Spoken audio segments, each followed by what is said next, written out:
À la maison de la falaise, Finn donne les statistiques de Sheila au 911 et dit « Attendez » de maman, avant d'aller déverrouiller la porte. Sheila sourit pour elle-même. Les ambulanciers arrivent et Finn leur dit que le patient est sa mère. Nous devons l'emmener à l'hôpital. Chez Forrester Création, Brooke, Ridge et Steffi discutent de l'ordonnance restrictive contre Sheila et de la sécurité supplémentaire à la maison. Ridge insiste sur le fait qu'ils doivent tous être sur la même longueur d'onde et Steffi insiste sur le fait que Finn comprend à quel point sa mère biologique est dangereuse. Brooke est stupéfaite alors qu'elle raconte avoir croisé Finn et Jack avec Sheila tenant aïe. Steffi est convaincue que Finn ne reverra plus jamais Sheila. Ridge pense que le bon côté est qu'elle et Finn ont réussi.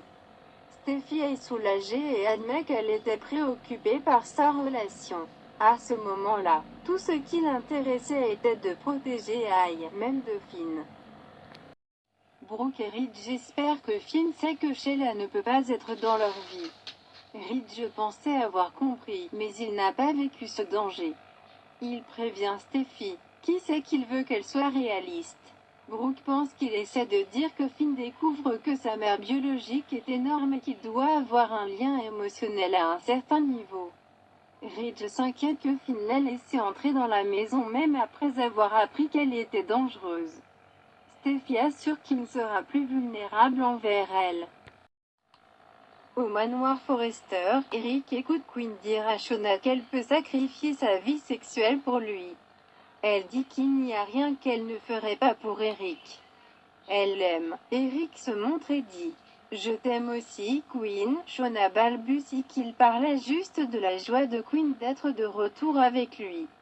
Eric assure à Quinn que son amour et son soutien comptent pour lui. Shona prononce un discours sur le fait de relever les défis et de passer de l'autre côté. Elle pense que les deux peuvent tout faire. Shona part et Eric dit à Quinn qu'elle est une bonne amie. Quinn fait savoir à Eric qu'elle a partagé avec Shona ce qui se passait avec lui. Elle dit « S'il te plaît, ne sois pas en colère contre moi ». Eric dit qu'il comprend qu'elle avait besoin de quelqu'un à qui parler, si quelqu'un doit s'excuser. C'est lui, il aurait dû dire la vérité à propos de tout cela il y a des mois. Il l'a repoussée. Quinn argument. Elle a rompu leurs vœux. Eric lui a laissé croire qu'il n'était plus intéressé à être intime avec elle et il est désolé. Quinn promet qu'ils s'en sortiront et l'embrasse. Quinn lui et Carter exprimant leur amour avant d'assurer à Eric qu'elle lui est dévouée. Eric craint que ce problème ne soit jamais résolu. Comment puis-je vous demander d'enterrer cette partie de vous? Vous êtes une femme passionnée. Quinn lui rappelle qu'il l'a déjà comblé et qu'il recommencera. Eric murmure. Je ne peux pas te faire l'amour. Quinn lui dit. Arrête ça, et le serre dans ses bras. À l'hôpital, Finn informe le médecin de l'effondrement et des signes vitaux de Sheila. Alors qu'elle rentre, il lui assure « De maman, je suis là. Je serai juste à tes côtés. » Dans la chambre d'hôpital, Finn se rend compte de l'effondrement de Sheila et le médecin lui dit qu'elle n'a aucun signe de crise cardiaque. Finn explique qu'elle est sa mère biologique, il l'a finalement trouvée et il ne peut pas la perdre. Pas comme ça. Chez Forrester Création, Steffi reçoit un appel de Finn qui lui dit qu'il est à l'hôpital. Elle apprend que quelque chose s'est passé et qu'il y avait une urgence avec sa mère. Steffi demande s'il y va bien, mais Finn répond « Pas elle.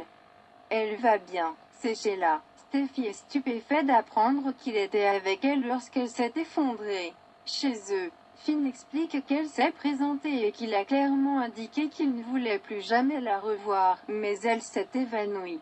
« Je sais que tu ne veux pas entendre ça, mais c'est ma mère. Et je ne veux pas la perdre. » Dans le lit d'hôpital, Sheila écoute Finn dire qu'il ne veut pas la perdre et jure que personne ne les séparera jamais. Elle se dit « Pas même toi, Steffi.